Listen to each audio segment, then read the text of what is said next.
Si acaso pretende que su hija estudie dirección de empresas o su hijo sea ingeniero en caminos, es preferible que evite riesgos y no les lea este libro. Porque si lo hace, y a poco que les gusten los animales, su lectura les prenderá y usted tendrá muchas papeletas para acabar siendo padre de naturalistas. Tal vez resulte exagerado decir que uno mismo fue enganchado de esa manera, pues ya disfrutaba en el campo y estudiaba biología cuando descubrió a Lawrence. Pero no exagero un ápice afirmando que después de que entrara en mi vida hablaba con las bestias, los peces y los pájaros. Mi principal sueño era convertirme en Conrad Lawrence. Quería vivir como él, disfrutar como él, aprender como él. Y tal fascinación no me ocurrió a mí solo, sino, como contaré, también a otros amigos con los que compartí el libro. Eran los últimos años del 60 del pasado siglo. Estudiábamos biología y adorábamos la naturaleza. Pero en aquella universidad anclada en la posguerra nadie nos había hablado de Conrad Lorenz, y tampoco de etología, ni siquiera de la teoría de la evolución.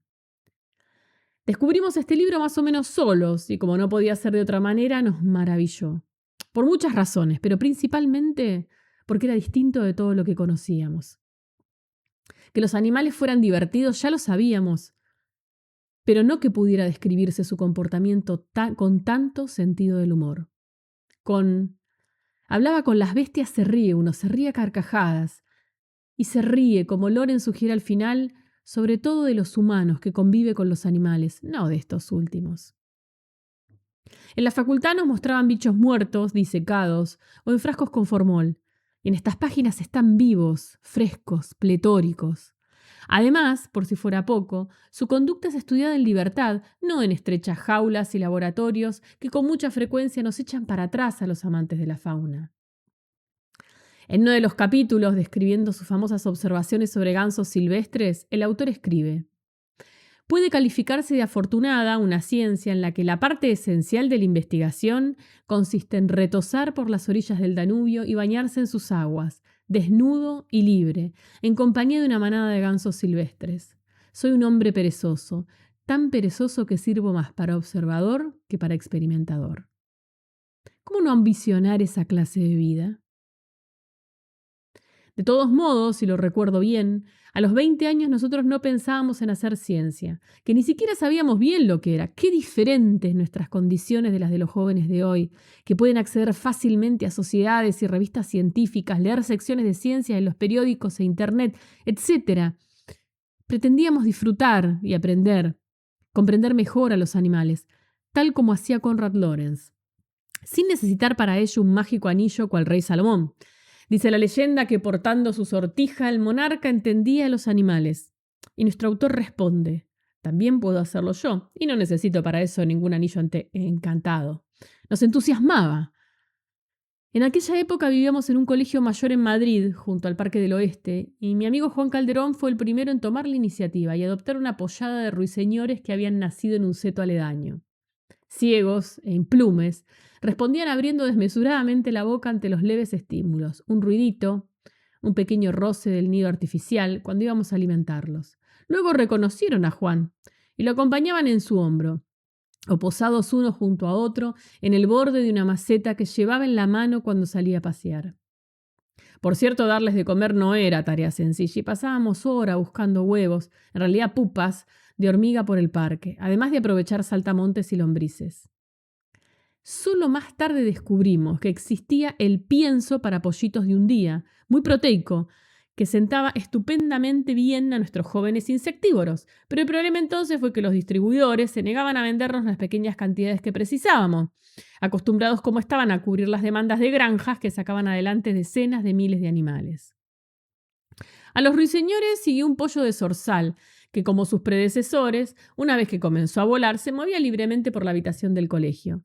Para sorpresa, que en poco tiempo daría lugar a una mezcla de fascinación y disgusto de las chicas que se encargaban de la limpieza. Puesto que ruiseñores y zorzales no son aves sociales y se alejan de su familia tan pronto son capaces de hacerlo, una vez llegados a grandes, los nuestros entraban y salían por la ventana, se procuraban alimento en el jardín exterior y un día, sin más, no regresaron, probablemente sin echarnos en falta. A partir de ese momento sentíamos la necesidad de dar un salto a un animal que se apegara más a nosotros. Y como todo lo que hacíamos, Konrad Lorenz y poco a poco también Nico Tinbergen, aunque hacía experimentos finos y más complicados en vez de dedicarse a observar, eran nuestros guías. Puesto que en España no se crían gansos silvestres, repetir la experiencia de troquelar a Martina, la gansa de Lorenz, quedaba fuera de nuestras capacidades.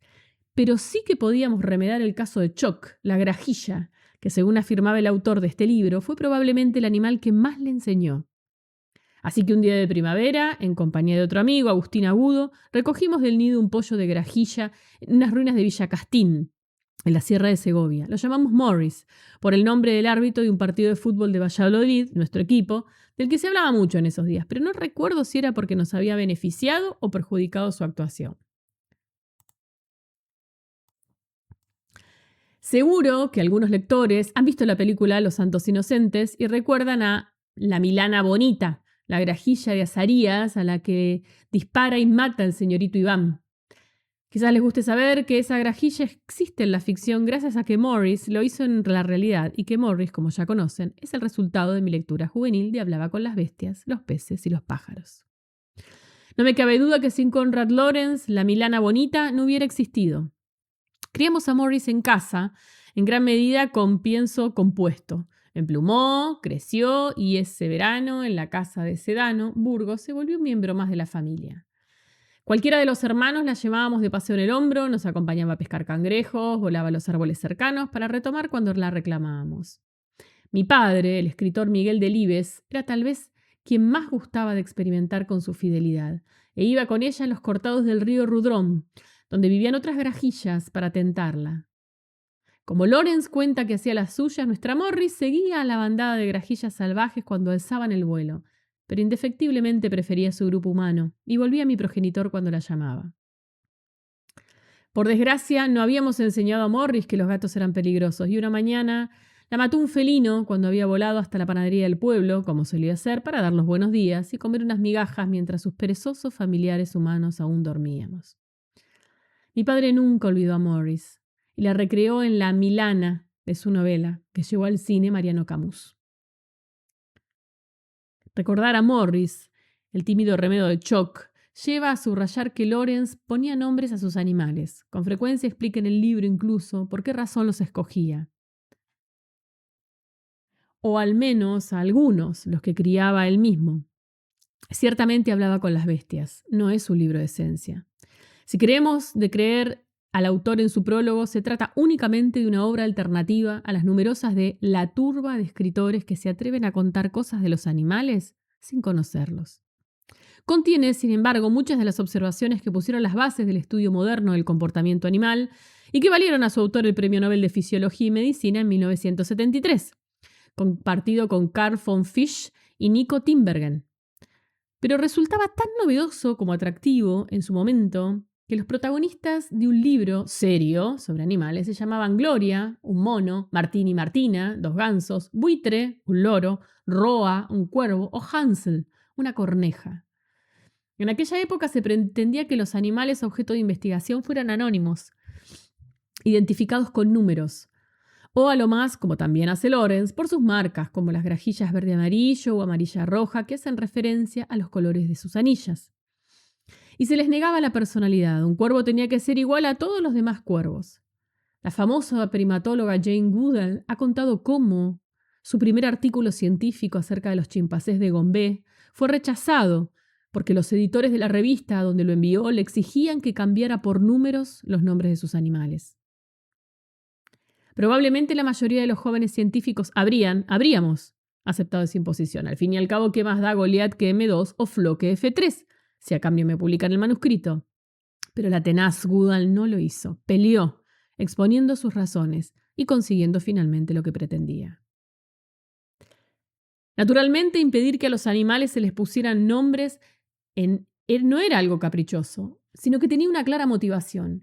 En aras de la objetividad científica, se pretendía evitar cualquier atisbo de apego emocional entre el investigador y los seres que estudiaba. Konrad Lorenz, sin embargo, afirmaba con rotundidad, ya en su prólogo de este libro: no existe ningún buen biólogo cuyos trabajos fueran coronados por el éxito que no haya llevado hacia su profesión por aquel placer interior que deriva de contemplar las bellezas de las criaturas vivas. Todos los que hemos trabajado con animales escasos y hermosos, como puede ser el lince ibérico, hemos recibido críticas por nuestro innegable compromiso sentimental con ellos. De hecho, interferimos en su existencia, pues a menudo no queremos limitarnos a documentar científicamente su camino a la extinción, sino cambiarlo. Reconozco que el conflicto entre la objetividad exigible a la ciencia y la pasión por la naturaleza es un dilema real, del que los biólogos de la conservación debemos ser permanentemente conscientes. Pero Lawrence nos enseñó que en modo alguno resulta incapacitante. Otra conocida primatóloga, Birute Galdikas, escribió en su maravilloso libro Reflejos del Edén, dedicado a los orangutanes de Borneo: si se estudia un animal, un pueblo o incluso un idioma que lucha por sobrevivir, ¿cómo no se puede intervenir? Ni mis amigos ni yo fuimos Konrad Lorenz. Por más que releyendo hoy este libro, casi medio siglo después, me di cuenta de hasta qué punto facilitó nuestro camino y ha influido en que seamos lo que hemos llegado a ser.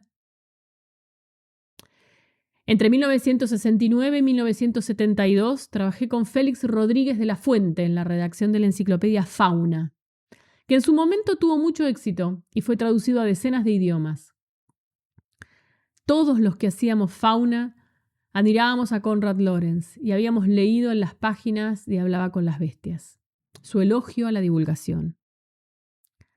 Tomó muy en serio la misión de despertar en el mayor número posible de personas una profunda comprensión por las maravillas de la naturaleza.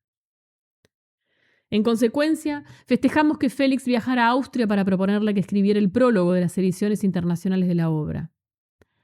Lorenz aceptó y dejó en su prólogo algunas sentencias memorables como: pienso que en nuestros días los seres humanos hacinados en grandes ciudades, que viven sin contacto suficiente con las bellezas de la naturaleza y el arte, sufren muy gravemente esta privación.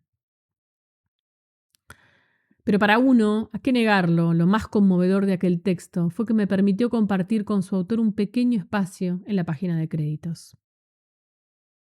No quisiera terminar, y ya lo hago, sin una breve referencia a los dibujos que creo que proceden de la edición original y son maravillosamente expresivos, y a la traducción. Para cualquier naturalista, un libro traducido por Ramón Margalef, gigante de la ecología, merece consideración, al margen de su contenido. Miguel Delibes de Castro, Estación Biológica de Doñana.